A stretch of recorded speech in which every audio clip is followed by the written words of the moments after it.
Alors bon, quelle charnière pour le Barça l'année prochaine? On titularise Araujo, on met Piqué sur le banc, on va voir ça tout de suite.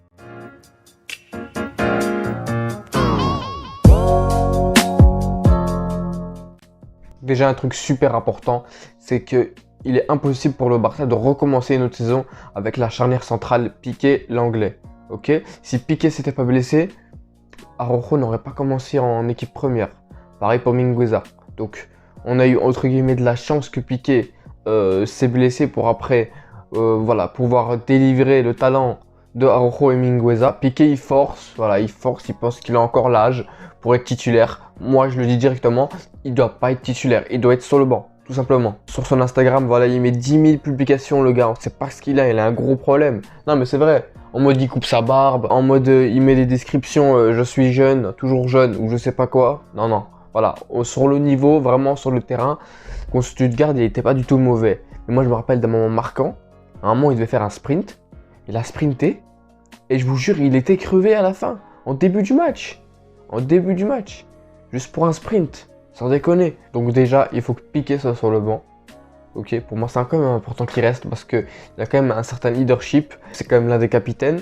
Voilà, il tient bien son rôle de capitaine quand même, par exemple à Sergio Roberto. Umtiti, il va partir, en tout cas Coman ne veut pas le garder. Alors apparemment il voulait prouver avec Coman, mais on voit que le gars il a plus le niveau, clairement. Et l'anglais, s'il y a une bonne offre, il pourrait partir. Voilà. Pour moi, c'est pas non plus primordial qu'ils partent. Voilà, je le dis directement. Je suis pas un fan de l'anglais, mais je pense que c'est juste au niveau du mental, l'anglais. Je pense que s'il est récupéré mentalement, voilà, comme l'année passée, Griezmann, Coman, il a fait confiance. Il était pas du tout bon et il continue à le mettre et au final, ça a payé. Il est vraiment devenu très très bon à la mi-saison environ et ça a payé. Donc disons que l'anglais reste. Et honnêtement, je pense qu'il va rester. Il y a également Eric Garcia qui pourrait être très très bon. Maintenant, honnêtement, je le vois pas trop titulaire, mais je pense que c'est le genre de gars que tu le mets titulaire, par exemple, dans un gros match. Il va pas non plus être le meilleur sur le terrain, mais en tout cas, il va pas perdre ses couilles. C'est un joueur du club, il connaît aussi certains joueurs de l'équipe, comme je sais pas, par exemple, Ansu Fati. Voilà, c'est un très bon joueur, c'est un joueur qui pourrait très très bien se marier avec un Mingueza ou un Araujo parce que c'est quand même des joueurs qui aiment bien y aller. La Mingueza, il est meilleur quand même techniquement qu'Araujo, mais Araujo, il a vraiment besoin d'un gars à côté de lui très très bon techniquement. On va revenir après avec un certain joueur qui joue à City, je pense que vous le connaissez, mais on va en parler après. Je pense qu'il faut vraiment garder Mingueza parce que c'est encore un jeune joueur. Il a le temps de progresser, il sait jouer en latéral droit. Bon, ça va pas non plus être le meilleur joueur en latéral droit, mais il peut dépanner. Et voilà, imaginons en pleine saison, tu veux changer encore une fois de système de jeu comme on l'a fait l'année passée. Tu veux passer en 3-5-2 ou 3-4-3, en défense à 3 en tout cas. Le troisième défenseur tout à droite, le meilleur dans l'équipe, je pense que c'est quand même Mingueza. Voilà, il sait jouer en latéral droit, il est bon techniquement, juste que des fois il fait pas non plus les meilleurs choix, on est d'accord. Mais en tout cas, lui, il faut le garder. Et au niveau du recrutement, pour moi, c'est primordial de prendre un défenseur central. L'idéal, ça serait Aymeric Laporte. Le gars, il devient international espagnol. Il est même pas titulaire à City. À City, il y a quand même beaucoup de concurrence. Il y a qui? Il y a Diaz, Stones, Ake. Bon, Ake, évidemment qu'il est moins fort que Laporte. Pour moi-même, Laporte, il est même meilleur que Stones. Sauf que Stones et Diaz, c'est beaucoup trop complémentaire en fait. C'est beaucoup trop complémentaire. C'est pour ça qu'ils sont très très forts eux deux.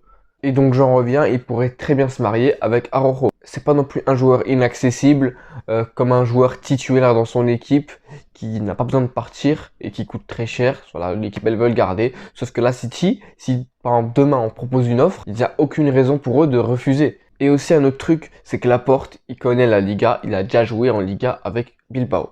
Pour moi, dans une charnière centrale, c'est primordial d'avoir deux joueurs différents. Déjà, tu peux pas avoir deux gauchers, ça se marie pas du tout. Ok, c'est comme Umtiti, l'anglais. On se rappelle très bien de certains matchs où on a encaissé énormément de buts.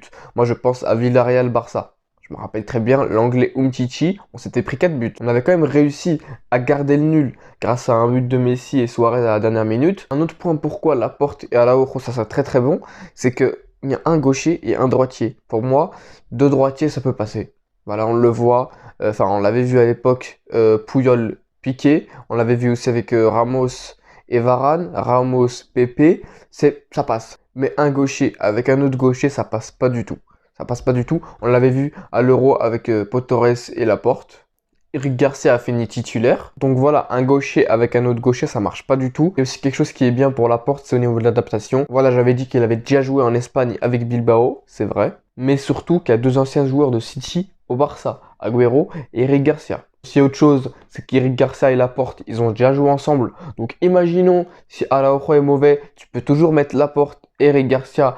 Là, le seul problème, c'est que ça sera une défense un peu trop gentille avec l'adversaire. Contrairement avec Mingueza et Araujo, où vraiment ça rentre dedans, quoi. Donc voilà, pour moi, l'idéal, ça serait vraiment une défense Araujo-Laporte. Ça se marie parfaitement. Maintenant, bon, faut être quand même être réaliste. Il y a le salaire à prendre en compte. Il y a le transfert qu'il faut payer, mais je pense que c'est possible. En bref, la vidéo est terminée. J'espère que ça vous aura plu. Likez, abonnez-vous et on se retrouve très bientôt. Peace.